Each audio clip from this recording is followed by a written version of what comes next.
从注入劳工到商业巨擘，从社会边缘到主流舞台。你知道200多年来华人在美国社会的地位都经历了怎样的演变吗？他们又是如何塑造今日的美国？一期视频带你了解华人对美国社会的深远影响。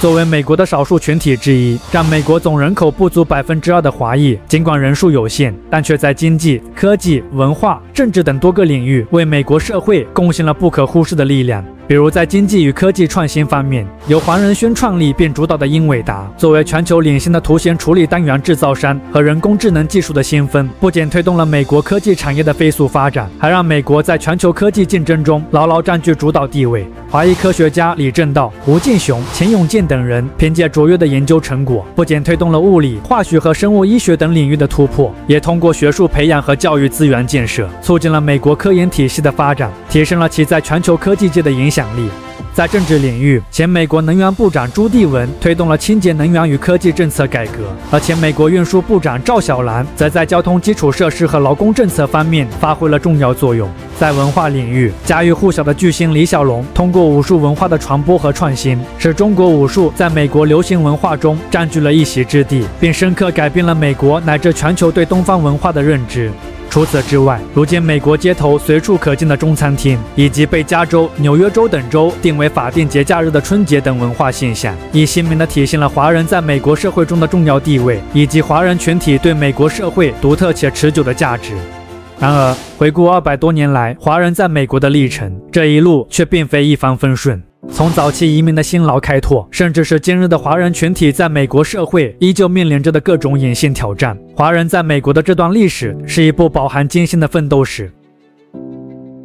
毫不夸张地说，最早移民美国的华人群体所遭受的待遇，可以用非人来形容。19世纪中叶，借由清政府的腐败统治和西方列强的入侵，彼时的中国政局动荡不已，尤其是在中国南方，太平天国运动的爆发，传统封建秩序的崩坏，南方社会更是出现了严重的失衡，民众生活苦不堪言。在这种背景下，大批中国人不得不背井离乡，移民海外寻找生计。由于听闻在美国西岸的加州发现了大量黄金，在财富的诱惑之下，当时有相当一批，尤其是来自广东省的中国人，或以契约劳工身份，或通过中介机构，总之以各种各样的方式漂洋过海到了美国，由此也掀开了美国历史上第一波华人移民潮。据估算，从1848年到1882年，有超过20万中国人移民美国，其中大多数是劳工。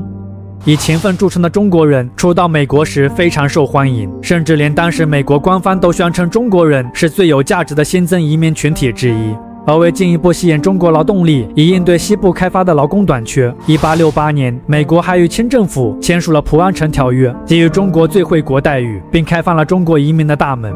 早期在加州采掘金矿的工作确实让一小部分的中国移民取得了成功，但随着白人矿工愈发强烈的敌意以及浅层采矿业利润的降低，采矿业的黄金时代转瞬即逝。而后，越来越多被排挤出采矿行业的中国劳工，并投身进了美国第一条横跨大陆铁路建设的工作当中。从1863年到1869年，6年跨大陆铁路的建设，有近1.5万名中国劳工参与其中，这占到了太平洋铁路公司劳动力总数的90%。毫不夸张地说，如果没有中国劳工，对美国的现代化进程具有重要意义的跨大陆铁路的建设，极有可能出现延期、成本增加，甚至是建设规模缩减的后果。要知道，跨大陆铁路恶劣的工作环境，尤其是在西段途经内达华山脉的高山路段，劝退了很多白人劳工，唯独吃苦耐劳并且可以接受更低薪资报酬的中国劳工留了下来，直至超预期地实现了铁路的竣工。据悉，在多年的跨大陆铁路的建设中，有近1000名中国劳工因故殉职。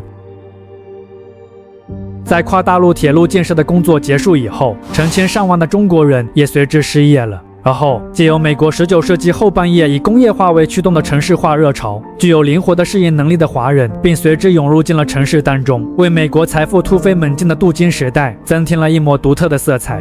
作为西海岸的重要港口，加州的旧金山是早期，同时也是现在美国华人最大的聚集点之一。根据1900年美国人口普查数据显示，当时旧金山的华人人口约为1.4万人，这占到了当时全美华人总数的15%左右。由于华人通常有着较为强烈的宗亲观念，加上在美国社会遇到的各种歧视与限制，促使他们倾向于集中居住和互帮互助，而由此便催生了最早的唐人街。始于淘金热时期的旧金山唐人街是全美历史最悠久、规模最大的唐人街，至今仍是旧金山的重要文化地标。尽管早期华人在美国的生活充满了艰辛和挑战，但他们凭借勤劳、团结和坚韧不拔的精神，依旧在异国他乡建立起了繁荣的社区，并取得了令人瞩目的成就。尤其是在洗衣业，19世纪90年代的旧金山就有约70%的洗衣店是由华人经营的，他们是这个行业绝对的主导者。不过，也正是因为华人社区的不断壮大，加上对薪资待遇要求不高的华人劳工对白人利益形成了冲击，从19世纪60年代开始，反苦力社团出现了。他们不仅推动了各种限制华人的法令的颁布，还组织起来抵制中国劳工制造的商品，暴力袭击中国人。随着反华的声音愈发高涨，1875年，美国政府迫于各方面的压力，以反对契约劳工和淫秽交易为由，颁布了其历史上第一部专门针对特定种族的移民限制法案——佩奇法案，禁止来自亚洲的女性入境美国。佩奇法案的出现给华人家庭结构带来了巨大影响。此后，华人女性几乎不可能合法移民美国，华人社区出现了极度的性别失衡，许多华人男性移民被迫独自留在美国，与家人长期分离。1885年，在经济压力、政治竞争和种族主义的推动下，美国的排华政策再度升级，颁布了排华法案，10年内禁止中国人移民美国，已经移民的中国人也不能通过规划成为美国公民。而美国政府多年来不断地将种族歧视范围的扩大，并使之合法化，显然进一步助长了当时美国社会对华人的排斥。而后，本就横行的针对华人的暴力事件变得更加肆无忌惮了。有证据显示，在整个19世纪下半叶，美国至少发生了上百起针对华人的种族清洗，造成了至少数百名华人的伤亡，数千人被驱逐，有些城市甚至清空了所有华人。这段时期是在美华人所经历过最血腥、最黑暗和最绝望的时期之一。美国社会强烈的反华情绪，直到第2次世界大战爆发以后，才有了逐渐缓和。在2战期间，美国总人口中仅有12万的华人，是所有少数族裔中参军比例最高的族群。约有1.3万的华裔美国士兵参与进了各种军事行动。在这些华裔军人中，最为知名的是美国历史上第一且唯一一位获得过美国最高军事荣誉的华裔军官——荣誉勋章得主弗朗西斯·魏。除了直接参与前线作战，华裔还广泛投身于后勤保障工作，包括为战争积极捐款、参与国防生产等。也是基于战争期间华人的爱国表现，这为他们赢得了主流社会的尊重。加上2战期间中国还是美国的盟友，于是为了改善与中国的关系，更为了树立在国际社会中的反种族主义形象，尤其是向亚洲国家展示其支持反法西斯斗争的决心，美国在1943年通过了麦诺森法案，废除自1882年排华法案以来长达60多年针对华人的歧视性法令。虽然麦诺森法案只允许了每年105名华人的移民配额，但至少华人移民的合法身份得到首次承认。作为美国废除种族歧视性移民政策的重要一步，麦诺森法案也为1965年彻底废除基于种族和国籍的移民配额制度的移民与国籍法的颁布奠定了重要基础。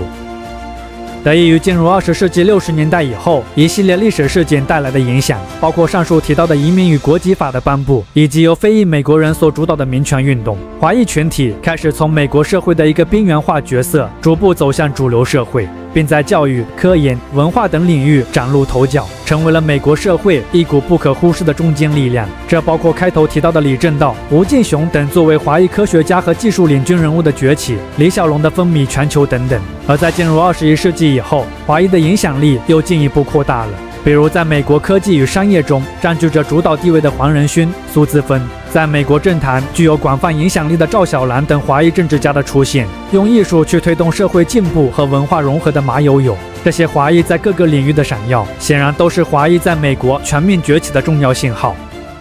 而华裔在美国社会中虽然取得了显著的成就，为美国的发展贡献良多，但围绕种族歧视、社会偏见、职业发展以及政治参与等多个方面，华裔群体却依旧面临着诸多困境和挑战。例如2021年亚特兰大枪击案导致8人死亡，其中6人为亚裔女性，至少2人为华裔。这一事件凸显了美国社会中针对华裔、亚裔的仇恨问题依然严峻。而美国政府出于国家安全考虑，频繁展开对华裔学者的调查，则进一步加剧了社会对华裔群体的误解。例如，在陈干案中，麻省理工学院教授陈干因为披露与中国的合作关系被控欺诈。虽然这起指控最后因证据不足而被撤销，但过度调查给华裔科学家造成的心理压力和对国际学术合作形成的阻碍，却已经给整个华裔群体留下了难以抚平的伤痕，亦对美国高端科研生态带来了负面影响。此外，华裔群体在美国职场面临着的竹天花板现象，在政治领域话语权的不足，